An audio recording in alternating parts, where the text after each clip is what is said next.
স্বাগত ৩ মিনিটের খবরে। দেশে আইন শৃঙ্খলা পরিস্থিতি স্বাভাবিক রাখতে ও সন্ত্রাসীদের আইনের আওতায় আনতে সারা দেশে অপারেশন ডেভিল হান্ট পরিচালনার সিদ্ধান্ত নিয়েছে অন্তর্বর্তী সরকার। স্বরাষ্ট্র মন্ত্রণালয়ের আইন শৃঙ্খলা বাহিনীগুলোর সমন্বয়ে একটি সভা থেকে এই সিদ্ধান্ত এসেছে। শনিবার থেকে গাজীপুর এলাকা সহ সারা দেশে এই অভিযান শুরু হবে। স্বরাষ্ট্র মন্ত্রণালয়ের বিজ্ঞপ্তিতে জানানো হয়, শুক্রবার রাতে গাজীপুর ছাত্র জনতার ওপর সন্ত্রাসী আক্রমণের ঘটনায় স্বরাষ্ট্র মন্ত্রণালয়ের এই সভা হয়। গাজীপুর শিক্ষার্থীদের ওপর হামলার ঘটনায় জড়িতদের সর্বোচ্চ বিচারের আওতায় আনা হবে বলে জানিয়েছেন স্বরাষ্ট্র উপদেষ্টা লেফটেন্যান্ট জেনারেল মোহাম্মদ জাহাঙ্গীর আলম চৌধুরী।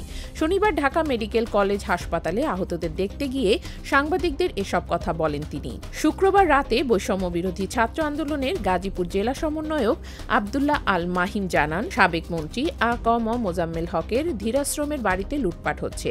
এমন খবরে লুটপাট ঠেকাতে বৈষম্য বিরোধী ছাত্র আন্দোলনের নেতাকর্মীরা ঘটনাস্থলে যায়। পরে মাইকে ঘোষণা দিয়ে ছাত্রলীগ, যুবলীগ ও এলাকাবাসী তাদের ওপর হামলা চালায়।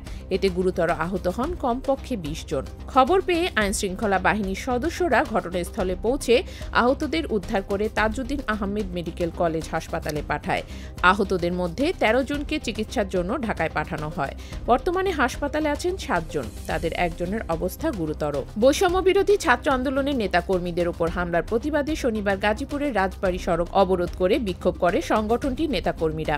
আহ্বায়ক হাসনাত আবদুল্লাহ ও কেন্দ্রীয় সমন্বয়ক সার্জিস আলম এতে যোগ দেন। পরে প্রশাসনের আশ্বাসে তারা অবরোধ প্রত্যাহার করেন। শুক্রবারের ঘটনায় দায়িত্বের অবহেলা অভিযোগে সদর থানার ওসিকে প্রত্যাহার করা হয়েছে। জড়িতদের গ্রেফতারের এলাকায় অভিযান চলছে।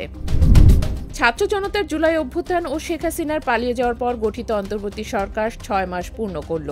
এ সময়কালে মানুষের বাক স্বাধীনতা ও রাজনৈতিক অধিকার ফিরলেও আইন শৃঙ্খলা পরিস্থিতি আর জুলাই হত্যাকাণ্ডের বিচারে ধীরগতি নিয়ে অস্বস্তিতে আছেন দেশের মানুষ। এর জন্য সরকারের নমনীয় আচরণকে দুষছেন তারা। রাজনীতিবিদদের মতে, আমলাতন্ত্র ও আইন শৃঙ্খলা পরিস্থিতি সামাল দিতে না পারলে ব্যর্থ হবে গণ অভ্যুত্থানের আকাঙ্ক্ষা। গত ৮ই আগস্ট দায়িত্ব নিয়েছিল অন্তর্বর্তী সরকার। দাবি ছিল জুলাই হত্যাকাণ্ডের বিচার, আহতদের চিকিৎসা, রাষ্ট্র সংস্কার ও সুষ্ঠু নির্বাচনের পরিবেশ সৃষ্টি। কিন্তু ৬ মাস কেটে গেলেও পরিবর্তনের গতি খুব ধীর বলে মনে করেন বিশ্লেষকরা। এতে মানুষের মধ্যে হতাশা বাড়ছে। দেশের চলমান পরিস্থিতিতে সবাইকে শান্ত থাকার আহ্বান জানিয়েছেন প্রধান উপদেষ্টার প্রেস সচিব শফিকুল আলম। শনিবার জাতীয় প্রেস ক্লাবে দ্রোহের গ্রাফিতি ২৪-এর গণ অভ্যুত্থান প্রকাশনা উৎসবে তিনি এই আহ্বান জানান। প্রেস সচিব বলেন, যে যেখানে আছেন সবাই শান্ত থাকুন। ফ্যাসিস্ট সরকার যাতে ফিরে আসতে না পারে, আমাদের সবাই এ বিষয়ে ঐক্যবদ্ধ থাকতে হবে। পতিত সরকার যাতে মাথাচাড়া দিতে না পারে, গ্রাফিতির মাধ্যমে তা ছড়িয়ে দিতে হবে।